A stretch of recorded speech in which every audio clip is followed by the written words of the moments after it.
Bitcoin hitting its highest level in about 2 months, and asset management giant BlackRock launching a private trust to track Bitcoin for its institutional clients. Joining us now to talk about whether these headlines indicate that we're emerging from the crypto winter, Anthony Scaramucci, Skybridge Capital founder and managing partner and a CNBC contributor. Anthony, good to see you. Good morning.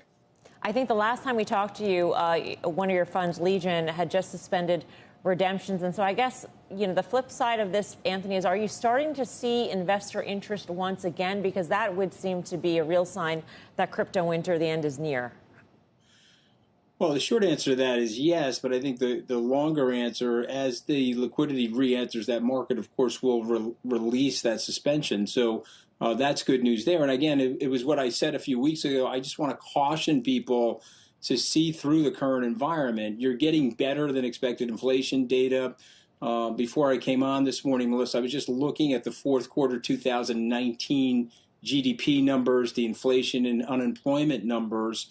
And if you just stop and think about it, we hit pause. The pandemic created this havoc. We inducted a lot of money into the system that caused some inflation. And obviously you had the supply chain disruption.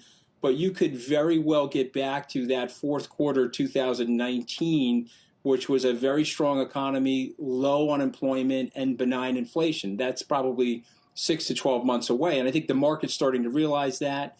The crypto market, obviously, it's our belief that most of the leverage is completely out of that system. And so you're seeing a very strong recovery. It's just a reminder to investors not to pull out.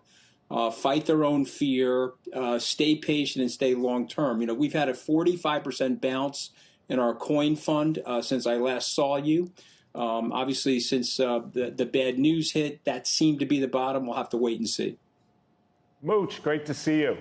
I'm curious to get your thoughts on... Good to see you too, Tom. It's curious to get your thoughts on Bitcoin and Ethereum on the one hand versus all of the other, so-called altcoins, setting aside stable coins. Do you have as constructive a view on the altcoin kind of universe as you do on Bitcoin and Ethereum, or are you really focusing on those two? So we have a very large position in a smaller coin called Algorand. We think that has award-winning technology. We also think it solves for the trilemma. We also like Solana. But your question about Bitcoin and Ethereum, Tom, those are our two largest positions. As it relates to Bitcoin, we think that the improvement of the Lightning Network, the increase in applications, and the ease of transactions on Bitcoin, you're going to see a lot more commercial activity there. And of course, you have the merge coming with Ethereum, which is going to lower the transaction fees on that network. A lot of traders are probably buying that rumor, Tom. You're well familiar with this. They'll probably sell on the news of that merger, which is going to happen in mid-September. But again, I would caution people not to do that. These are great long-term investments.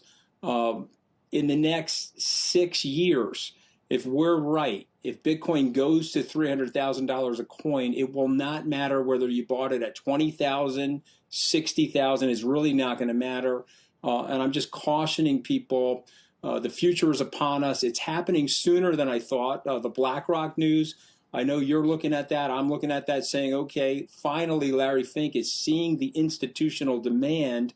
Otherwise, he wouldn't be setting up those products and he wouldn't be teaming up with Coinbase. And so when this stuff happens, I just want to remind people there are only 21 million Bitcoins out there, and you'll have a demand shock with very little supply.